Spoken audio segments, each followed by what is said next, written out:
Our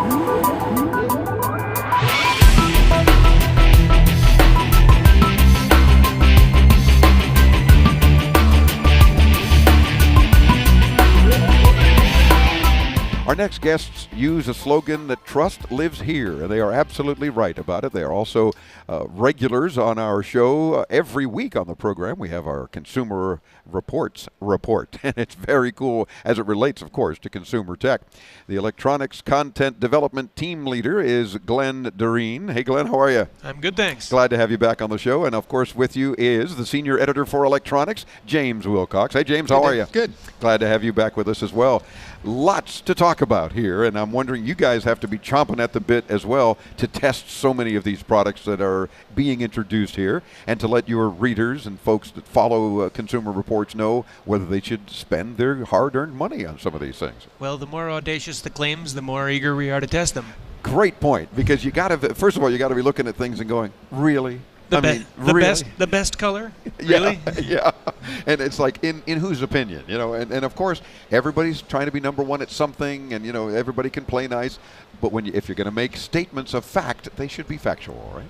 Or at least testable. Yeah, right. Yeah, there you go. And that's why we trust over the years Consumer Reports. We have several in our audience that share with us regularly. They don't buy anything until they've read what you guys have said about it. That's kudos to you guys. Kudos to them. We like them. Yeah, well, of course. Yeah, of course. Well, and because for those who, unless you're living under a rock, for those who don't know, you don't take advertising. There's no bias here. You guys are truly putting products, and especially because we cover consumer tech, and that's what CES is about, consumer electronics especially, through their paces, and tell us, okay, this is great, this is not so great, or this is really bad, whatever the case. You stole my preamble. Oh, so sorry. Plus, we buy everything we test, so we don't take freebies. And how do you do that? How do you stay in business enough to be able to do that? A high-limit credit card. Yeah, apparently. But somebody's got to pay it. And we auction off the stuff afterwards. So one of the advantages of working there is, you can buy everything from a toaster to a car after we test it in an auction. So you can auction. You can even. Are you eligible as employees to buy the stuff? Only in the auction. Mainly, yeah. Yeah, but others can too. I mean, the public can. Nope. Buy, it's auctionable to your staff. Friends, family, and. No kidding. So be And friendly. fellow broadcast. So be friendly. Yeah, that's very cool. All right, well, let's get into right away the kinds of things that you're certainly seeing on the show floor. 4K, Ultra HD. Seemingly that's gotten the name. I remember when the Consumer Electronics Association said, okay, the official standard is we're all going to call it UHD, Ultra High Def. And then Sony said, oh yeah, we're still calling it 4K. Well, now it seems like it's just now become 4K Ultra High Def. Yeah, and I think a lot of what happened is the TV manufacturers started calling it UHD or Ultra High Def, and all the content people still called it 4K. So now we have to call it 4K UHD so that everyone knows what we're talking about. Yeah, because I think consumers were like, okay, well, which do I get? Well, it's the same thing. So you get them both, right? Right, you're getting them both. But are you seeing any on the show floor so far that are making you say, oh, really?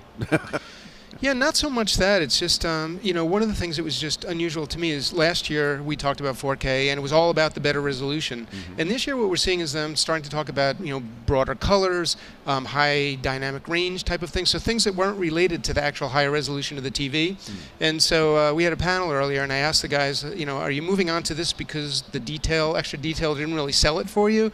And they just said, no, it's just, another evolution. So we got the resolution part down, and now we're focusing on things like better color, better contrast, higher brightness, things like that. But it's all over the show. Oh, yeah. And a lot of our audience, too, is talking about how it became the family Christmas item was a 4K set, because they were finally becoming affordable. And you guys did some great reports about how you have some affordable sets that are worth buying. Yeah, and one of the things that's always difficult as a consumer is to know when is it going to reach that kind of sweet spot on the price curve, right? Yeah. Because I think most people realize that early adopters buy in when it first comes out, but in television technology, you often get punished for doing that. I mean, in fact, Jim, you can talk more knowingly than I can about just how a lot of the standards for 4K. In other words, if you don't have the right chip in the TV, you might not be able to view the content. Yeah, I mean, one of the problems for the industry is that sometimes their best customers, the guys who go out and buy it first, you know, a year later, And they come out with some other features that those TVs don't have. There's a new format it doesn't support. And so for them, it's a struggle. In fact, some of the companies actually, when they started to be able to stream 4K in HEVC, the old TVs didn't have HEVC decoders. They actually went out and replaced the boards in the TV at, I'm sure, a significant cost. But these are people who spent $10,000 on a TV because they were the early adopters, you know, so they're best customers. They have to take care of them. It sounds a lot like Apple. You know, their best fans are always having to go buy the latest stuff, and oh, wait a minute, you changed the connector, so now all of my accessories are history. You know, wonderful, but they do it. Yeah, but then Apple will come out with, you know, the certified connector that, you know, adapts to the old one, so that's another business for them. Exactly, making a killing. You're going to say? Oh, I was just going to say, you know, the other thing is if you, like, the TV is literally cut by tenfold only within 2 or 3 years. So I mean, like, it's not just a gradual decline in price. You're talking about really kicking yourself for buying too early. But I think that the prices are starting to, you know, get to a real affordable level right now. What about things like laptops and all their iterations of the 2 and 3-in-1s and things like that? So there's the laptop market that now is getting towards, it's sort of bifurcating. There's the super cheap laptops. Laptops are getting like down into the $300, $200 range. And then there's also the really high performance, really kind of like the coolest ones. And we saw one, the Lenovo LaVie Z series that's 1.7 pounds. It's pretty amazing.